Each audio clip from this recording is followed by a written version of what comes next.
नमस्कार, आप देख रहे हैं IBC 24। मैं हूं आपके साथ विजय कुमार पंड्या। रात 9 बजे के इस बुलेटिन में सबसे पहले बात होगी राम रंग की। श्री राम, श्री राम, श्री राम, श्री राम।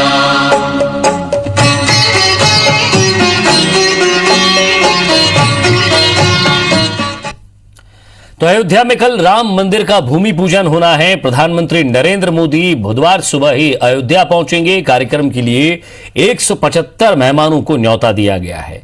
ऐसे में चप्पे चप्पे पर सुरक्षा को बढ़ाया गया है। इस रिपोर्ट के जरिए हम आपको दिखाएंगे प्रधानमंत्री नरेंद्र मोदी का अयोध्या में minute to minute plan.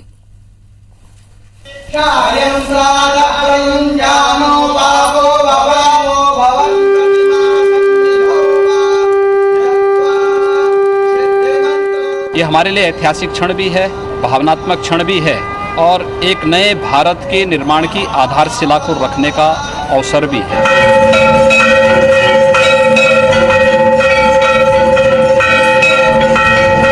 Ram की नगरी अवध अपने आराध्य की आराधना में मग्न है। अयोध्या का कोना कोना सज चुका है। भगवामय हो गई है अयोध्या। जी हाँ, ऐतिहासिक मौके के लिए सजकर तैयार है अयोध्या। भूमि पूजन की तैयारियां पूरी की जा चुकी हैं। सुरक्षा का भी खास ध्यान रखा जा रहा है। कोरोना संक्रमण को देखते हुए गाइडलाइंस का सख्ती से पालन भी किया जा रहा है। प्रधानमंत्री नरेंद्र मोदी बुधवार को राम मंदिर भूमि पूजन कार्यक्रम में हिस्सा लेने अयोध्या पहुंचेंगे। अपने अयोध्या दौरे पर करीब 3 घंटे तक वे रहेंगे, जिसमें मंदिर दर्शन, पूजा अर्चना का कार्यक्रम शामिल है। अयोध्या के साथ साथ पूरे देश और दुनिया के लिए एक ऐतिहासिक क्षण होगा जब देश के यशस्वी प्रधानमंत्री आदरणीय मोदी जी अयोध्या में लगभग 500 वर्षों की इस परीक्षा के परिणाम के साथ भगवान श्री राम के भव्य मंदिर निर्माण की आधारशिला रखेंगे। आइए अब आपको बताते हैं प्रधानमंत्री नरेंद्र मोदी का minute to minute Ayodhya plan. 5 अगस्त को सुबह करीब 9:35 पर पीएम मोदी दिल्ली से लखनऊ के लिए रवाना होंगे। करीब 10:35 पर लखनऊ एयरपोर्ट पर लैंडिंग होगी। इसके बाद 10:40 पर लखनऊ से हेलीकॉप्टर से अयोध्या के लिए निकलेंगे। 11:30 बजे अयोध्या के साकेत कॉलेज के हेलीपैड पर लैंडिंग होगी। 11:40 पर हनुमानगढ़ी पहुंचकर 10 मिनट तक प्रधानमंत्री दर्शन पूजन करेंगे। पीएम मोदी करीब 12 बजे राम जन्मभूमि परिसर पहुंचेंगे, जहां वे 10 मिनट रामलला विराजमान का दर्शन पूजन करेंगे। 12:15 बजे रामलला परिसर में पारिजात का पौधारोपण पीएम अपने हाथों से करेंगे। 12:30 बजे भूमि पूजन कार्यक्रम का शुभारंभ होगा। 12:40 पर राम मंदिर की आधारशिला की स्थापना होगी। 2:05 पर साकेत कॉलेज हेलीपैड के लिए प्रधानमंत्री निकलेंगे। 2:20 पर लखनऊ के लिए उनका हेलीकॉप्टर उड़ेगा। आदरणीय प्रधानमंत्री जी की उपस्थिति निश्चित ही अयोध्या में 500 वर्षों की एक लंबी प्रतीक्षा के बाद न केवल अयोध्या अपितु भारत की जन आकांक्षाओं को मूर्त रूप होते हुए हर एक क्षेत्र में देखने को मिलेगा। एक बहुत ऐतिहासिक क्षण है और हम सब के लिए गौरवशाली क्षण है। प्रधानमंत्री बनने के बाद नरेंद्र मोदी कई बार जनसभा करने के लिए अयोध्या आए हैं, लेकिन रामलला के दर्शन नहीं किए। अब जब वो यहाँ आ रहे हैं तो सीधा राम मंदिर की नींव रखने के लिए आ रहे हैं। Bureau report IBC 24। तो श्री राम मंदिर निर्माण के भूमि पूजन को लेकर अयोध्या में पूरी तैयारी है। वहीं भगवान राम के ननिहाल छत्तीसगढ़ के अलग अलग मंदिरों और मठ में भी इस दिन को खास बनाने के लिए जबरदस्त उत्साह देखने को मिल रहा है। मंदिर मठ में भगवान राम के नाम की गूंज के साथ अलग अलग तरीकों से भूमि पूजन कार्यक्रम को यादगार बनाने की तैयारी चल रही है। कल चंदखुरी स्थित कौशल्या मंदिर में सुबह विशेष श्रृंगार के साथ आरती, रामचरितमानस पाठ, हनुमान चालीसा पाठ और हवन पूजन होगा।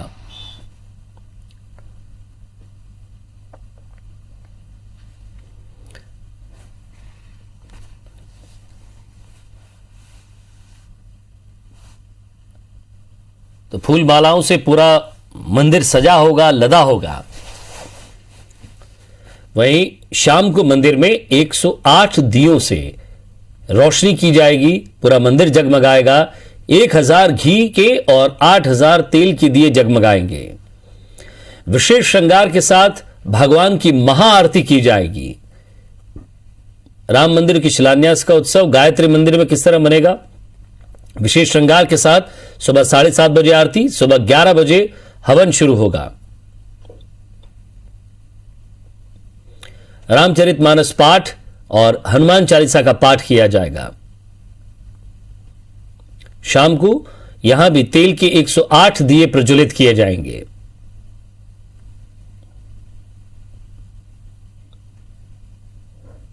एक 108 दीपक यहाँ जलाए जाएंगे और पूरे उत्साह के साथ, पूरे आनंद के साथ माँ कौशल्या मंदिर में भी मंदिर निर्माण की जो उत्सव है, उस उत्सव को समस्त ग्रामवासी, मंदिर समिति और हमारे जितने भी भक्तगण हैं सभी के साथ मिलकर के किया जा रहा है। सब लोग मिलकर के 9000 दीपक प्रज्वलित करेंगे और भगवान पुरुषोत्तम का सविधि षोडशोपचार पूजन पूर्वक मंगल कार्य मनाएंगे। सब लोग सामूहिक रूप से यहाँ रामायण का पाठ करेंगे, फिर दोपहर में भगवान मर्यादा पुरुषोत्तम का आरती करेंगे, महाआरती करेंगे। उसके बाद शाम को दीपावली जैसा सब लोग ज़्यादा से ज़्यादा दीपक जला करके, ऐसे यहाँ जो रहते हैं वो लोग 108 दीपक का ये किए हैं। 501 दीप यहाँ पे जलाएंगे। हनुमान जी के मंदिर है, शिव जी के मंदिर है, कृष्ण जी के भी मंदिर है यहाँ पे, तो 501 दिए कल जलाए जाएंगे। विशेष रूप से हवन पूजन करेंगे, नाम जप करेंगे, हनुमान चालीसा का सामूहिक पाठ होगा, मानस का ही पाठ यहाँ रखा गया है और भगवान बालाजी का, राघवेंद्र सरकार जी का विशेष श्रृंगार करके पूजा अर्चना हम लोग करेंगे। तो राम मंदिर शिलान्यास के मौके पर बीजेपी छत्तीसगढ़ में 2 दिन का उत्सव मना रही है। इसके तहत पार्टी नेताओं और युवा मोर्चा पदाधिकारियों ने अपने अपने घरों में भगवा ध्वज फहराया और आस पड़ोस में भी भगवा ध्वज बांटे। इसके साथ ही विवादित ढांचे को ढहाने में अहम भूमिका निभाने वाले कार सेवकों का घर जाकर सम्मान किया गया। वहीं संसदीय सचिव विकास उपाध्याय ने श्री राम के नाम एक दिया ननिहाल में कार्यक्रम के तहत अपने विधानसभा क्षेत्र में और एनएसयूआई कार्यकर्ताओं को दिया बांटकर घरों में दिया जलाने का आह्वान किया। राजनीति भी यहाँ खूब हो रही है। बीजेपी का कहना है कि हम अपना वादा निभा रहे हैं, तो वहीं कांग्रेस का कहना है कि राम मंदिर का शिलान्यास राजीव गांधी कर चुके हैं। मंदिर वही बनाएंगे। जो लोग ये कहते थे कि इनके राम अलग हैं, हमारे राम अलग हैं, वो लोग आज पोस्टर लगाकर श्रेय लेने की होड़ में लगे हैं। राम मंदिर निर्माण के लिए दिया जला रहे हैं। हम तो उनको बधाई देना चाहते हैं और हम सब तो, हमारी पीढ़ी के लोग जो सालों से, जब से होश संभाला तब से कहते थे कि राम लला हम आएंगे, मंदिर वहीं बनाएंगे, और वो सपना साकार हो रहा है। अयोध्या गए थे, उनके घर जाकर उनका सम्मान करने का कार्यक्रम आज किया जा रहा है। साथ ही साथ घर में जाकर के भगवा ध्वज वितरण का कार्यक्रम यह भी किया जा रहा है और कल पूरी दीपावली मनेगी। प्रभु श्री रामचंद्र जी के भव्य मंदिर के शिलान्यास का अवसर है। भारतीय जनता युवा मोर्चा पूरे उत्साह में। 1 लाख से भी ज्यादा दिया वितरण का कार्यक्रम रायपुर राजधानी में हम लोगों के कार्यकर्ताओं के द्वारा, हम लोगों के द्वारा किया जा रहा है। जिस प्रकार से नेहरू गांधी परिवार की मंशा थी कि राम जन्मभूमि में राम भगवान की स्थापना हो, और इसको लेकर छत्तीसगढ़ में दिवाली और दशहरा के समान हर्षोल्लास के साथ इस तारीख को मनाया जा रहा है। अयोध्या में 5 अगस्त को होने वाले राम मंदिर निर्माण के भूमि पूजन कार्यक्रम के मद्देनजर राजिम के त्रिवेणी संगम की मध्य स्थित श्री कुलेश्वर नाथ महादेव मंदिर में भी हलचल तेज हो गई है। मंदिर में भगवान कुलेश्वर नाथ का भजन पूजन किया गया। वहीं मौजूद लोगों ने राम मंदिर के लिए होने वाले भूमि पूजन के लिए खुशी जाहिर की और कहा कि बरसों पुराना सपना आखिरकार पूरा हो गया।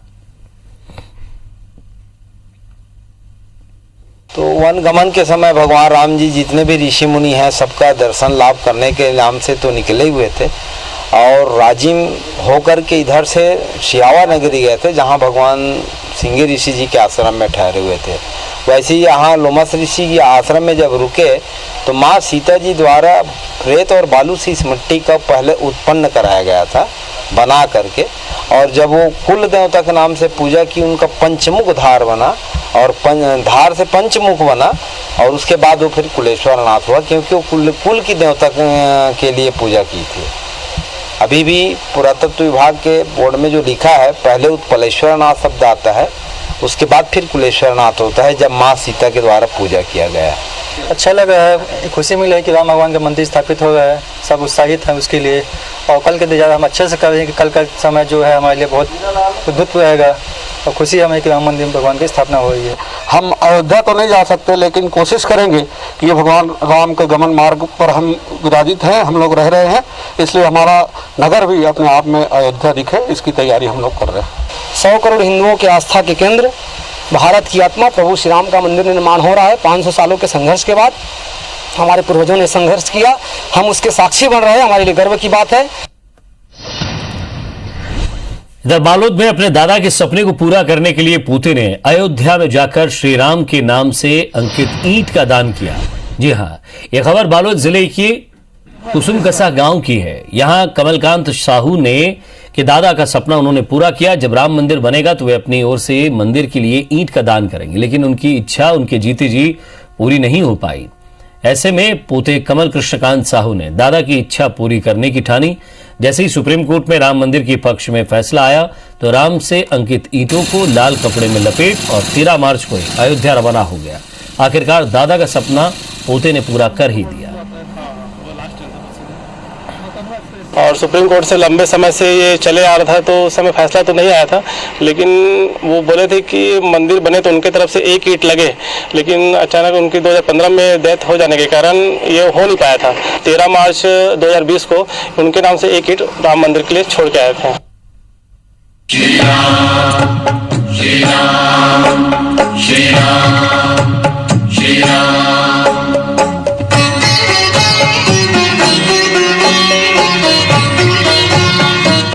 बात दंतेवाड़ा की करते हैं, जहां से बड़ी खबर मिल रही है। विधायक भीमा मंडावी की मौत के मामले में एक और आरोपी गिरफ्तार किया गया है।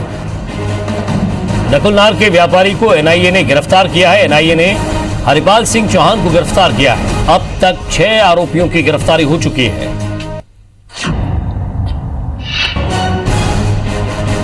हमारे संवाददाता वेद प्रकाश संगम हमारे साथ जुड़ गए। वेद प्रकाश, एक व्यापारी को गिरफ्तार किया गया है। जी हाँ, इसमें एनआईए का कहना है विजय कि जो विस्फोटक समेत अन्य चीजें जो इस घटनाक्रम को अंजाम देने के लिए इस्तेमाल की गई थी, तो वो इस व्यापारी ने उपलब्ध कराया था। हरपाल सिंह चौहान इसका नाम है, ये नकुलनार का ही रहने वाला है। तो जैसे कि पुलिस के आला अफसर बता रहे थे, हरपाल सिंह चौहान का नाम एनआईए की सूची में पहले से दर्ज नहीं था, लेकिन सबसे पहले जो 2 आरोपी गिरफ्तार हुए थे टिकनपाल से, मड़का साथी और भीमा साथी, इन दोनों से लगातार पूछताछ जारी है और इन दोनों के पूछताछ के आधार पर ही एनआईए की इन्वेस्टिगेशन आगे बढ़ रही है। कुछ दिन पहले ही 3 आरोपियों को गिरफ्तार किया गया था।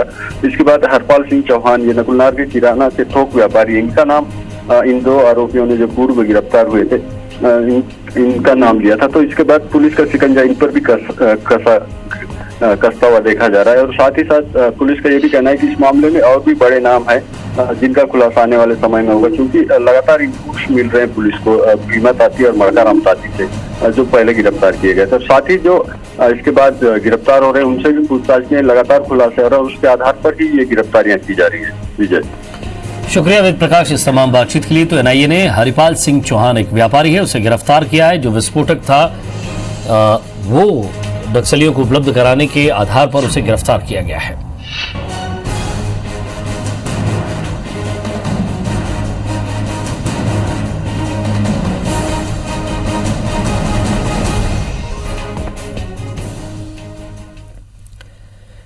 खबर दंतेवाड़ा से ही, जहां दंतेवाड़ा के पूर्व विधायक भीमा मंडावी हत्याकांड में एनआईए ने जिस आरोपी को गिरफ्तार किया है, उसके साथ साथ इस मामले में पहले ही 2 आरोपी भीमा ताती और मड़का राम ताती को टिकनपाल से गिरफ्तार किया गया था। इसके बाद 3 अन्य आरोपियों को एनआईए ने गिरफ्तार किया है। इस मामले में यह 6ठी गिरफ्तारी है। गिरफ्तार आरोपी हरिपाल सिंह चौहान नकुलनार के इलाके में रोजमर्रा का जो सामान होता है उसका थोक व्यापारी है। माओवादियों ने आईईडी विस्फोटक के लिए जरूरी सामग्री की खरीदी के लिए इसकी दुकान पर छापा भी मारा और इसे गिरफ्तार भी किया।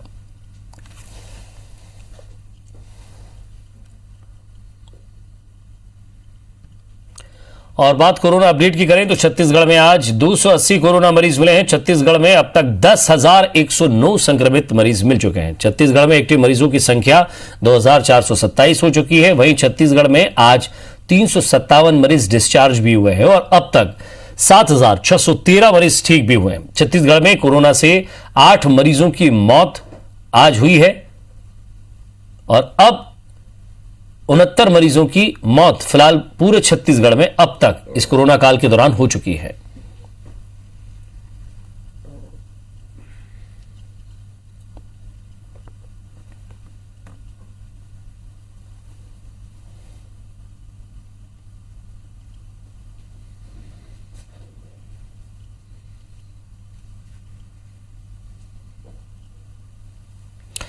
इधर मुख्यमंत्री भूपेश बघेल 5 अगस्त को गोधन न्याय योजना के तहत गोबर खरीदी का पहला भुगतान करेंगे। हितग्राहियों के खाते में पहली किश्त की राशि सीधे ट्रांसफर करेंगे। राज्य में कुल 4,140 गौठानों में रजिस्टर्ड 65,694 लोगों में से 46,946 लोगों ने 82,711 क्विंटल गोबर बेचा है।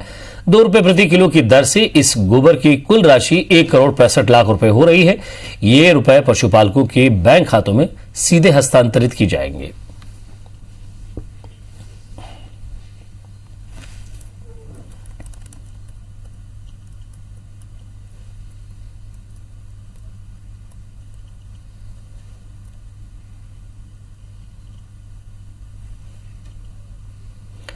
और इसी के साथ फिलहाल इस बुलेटिन में इतना ही। खबरों की अपडेट्स के लिए आप देखते रहिए IBC 24। नमस्कार।